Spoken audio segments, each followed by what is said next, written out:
All right, let's sort of take it to the next level with these roots. A lot of times, again, when we say just like roots, we kind of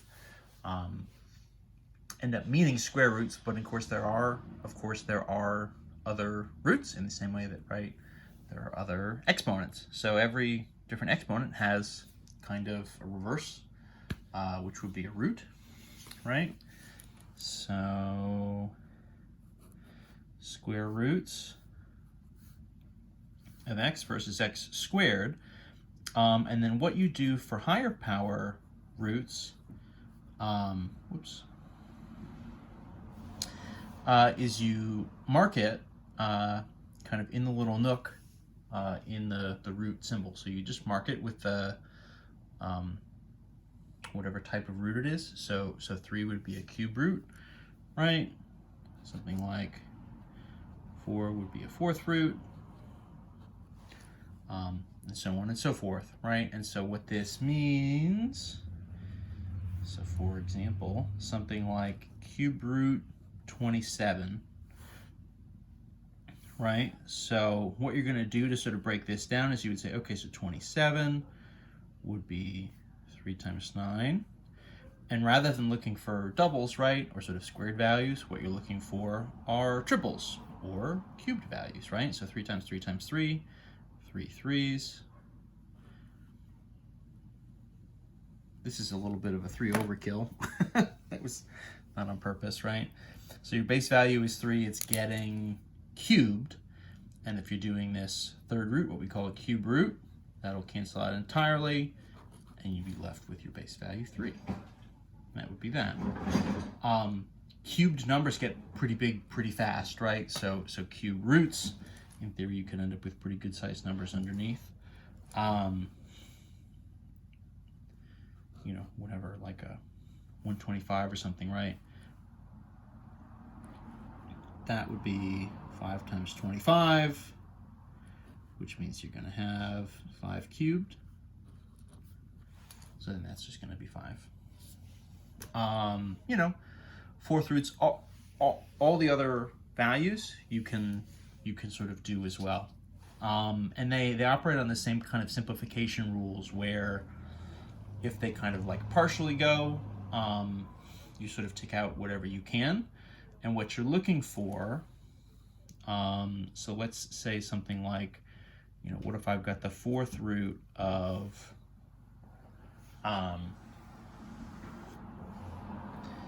you know, 48 or something, right? So you say, okay, is that anything? Let's kind of start to break it down. What we're looking for, right? So 48 would maybe be like 4 times 12. So what we're looking for is either like a perfect like fourth power, or we're looking for, right, an individual term that's showing up 4 times. So this would kind of start to be, okay, so then this is like, you know, 4 times 4 is 2, 12 would be kind of 2 times 6. 2s maybe seem like our best bet here to have just like enough that we could maybe simplify. And we're going to get it because that's 3 2s, and then of course 6 would be 2 times 3. So it's work in this case, right? You're sort of breaking it all the way down. But that would be 2 to the 4. So we'd have a fourth root of 2 to the 4 times our same rules from before still apply, in as much as we can sort of break these apart and then sort of simplify them in parts, right? So, you know, in some sense, what you're looking for, especially as the powers get higher, you're kind of looking for the exponent and the root to match, right? 2 to the 4 versus a fourth root. You know, the root and the exponent essentially cancel each other out, so that's a regular 2 without any kind of a root on it, right? Times your leftovers, which is fourth root 3. So 2 and then fourth root 3. You got to kind of squeeze the that like fourth root, that 4, in a little bit to kind of make everything fit. So all of the old stuff that we were doing, everything that we were doing for square roots, all that essentially still applies. What's new is negatives are in play for odd roots. So cube roots, fifth roots, right? Seventh roots, ninth roots. We're probably not going to see a lot of those because, like, how many values do you know that are something raised to the 7? Those numbers are just really, really big. And so it's just hard to work with them, honestly, more than anything else. But what happens here with odd powers, right, if we sort of think back again to sort of P2, right, so note, something like -2 cubed, right, where the negative is included in the cubing, 3 negatives, right, is a positive 4 times -2 is a -8. So what that means is, if I did a cube root of a -8, it should go back to -2. And this isn't a trick, right? This isn't something like where we were talking about with square roots, right? You could like kind of get, you could square a negative and get a positive, but then the negatives aren't part of it. This is really the only way to make this happen, right? If I cubed +2, I'm not going to get a -8 out of it. So in theory, this is what would have been an impossible situation for a square root, but for an odd root, right, a cube root, the negative actually here works, and it's totally legitimate. It's not a trick. I mean, that is just exactly how the numbers play out, right? If I do a fourth root, then it's still no good, right? So, but, if I tried to do a fourth root, if I take this up, right, to like a -16, that's still not going to be real. So, right, even though 2 to the 4 is 16, right, a -2 to the 4, because the power here is even, you get 4 of those negatives,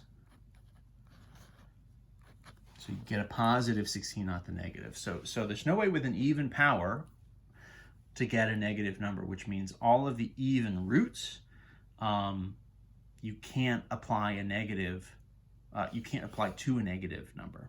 But odd powers are okay. Odds, just like positives, negatives, everything is good to go. And it sort of works in the same way that you would want, which is positives simplified to positives and negatives simplified to negatives. Everything kind of is as expected. What else? Excuse me. I said that we can do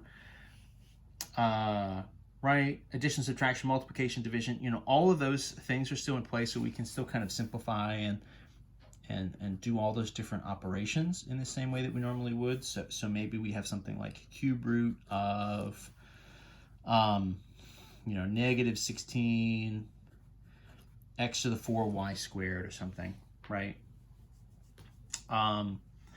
So what you're going to do is, right, take it apart, look for any cubes, perfect cubes. That also includes your variable stuff, right? So any sort of variables where you're 3 or higher, you can sort of pull out the variables in 3s. And even the negative here is okay. Let's maybe just do the negative first. So for us, this would be the same thing as the negative version of the cube root of 16x to the 4y squared. Negative is okay. So rather than try to play with like, is this, whatever, a -2 times a -2 times a -2 times a +2, it doesn't really matter. I mean, you could think of this as just like the cube root of -1 is -1, and then the rest of it sort of goes accordingly. So let's just take the negative out in front. We just acknowledge that we're going to get a negative here, and then we'll just do the rest of these breakdowns.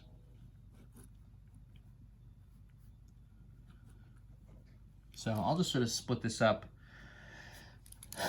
by kind of numbers and then by variables.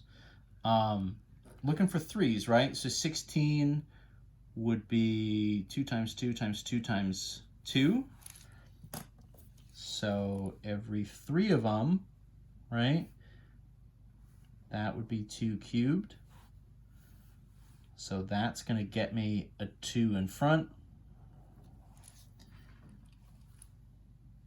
with the negative times the cube root of that fourth 2, right, is kind of left over. So it's -2 times the cube root of 2, right? So there sort of is, 3 come out and 1 is left over. The exact same thing actually is going to happen here with the x's. I wonder if I should have picked a more clever variable. The x's here are maybe a little bit more obvious. What we can just do is just call it 3 and 1, right? So then that's going to be an x times the cube root of the leftover x. Always make sure when you're doing this, you're writing it with the cube each time.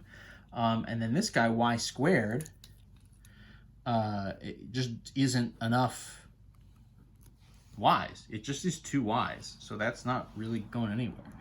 So that's just going to be cube root y squared, and that's not going to clean up at all. So this would be for us in the end, right, sort of 2 and x, so -2x in front, times the cube root of all these leftovers, 2x y squared.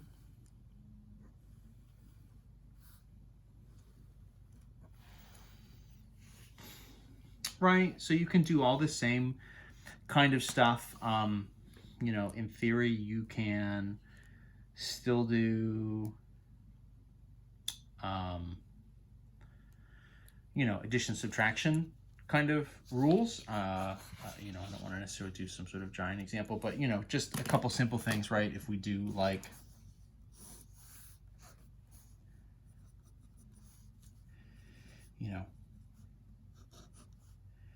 3 times cube root 6 minus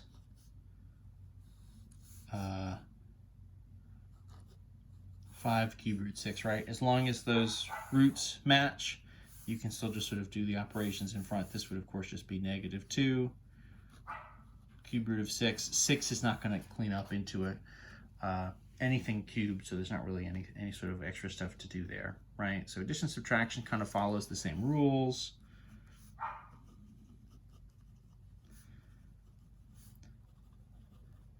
Same rules as square root. And really our multiplication division does as well.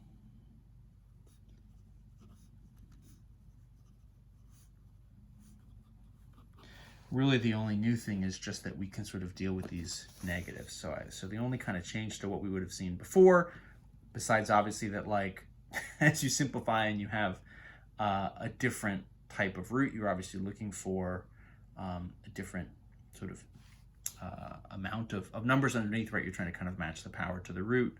And then for our odd powers, the negatives are in play. So that's what it's going to look like when you're dealing with higher powers, right? So cube roots, fourth roots, fifth roots, any kind of thing like that. Pretty good.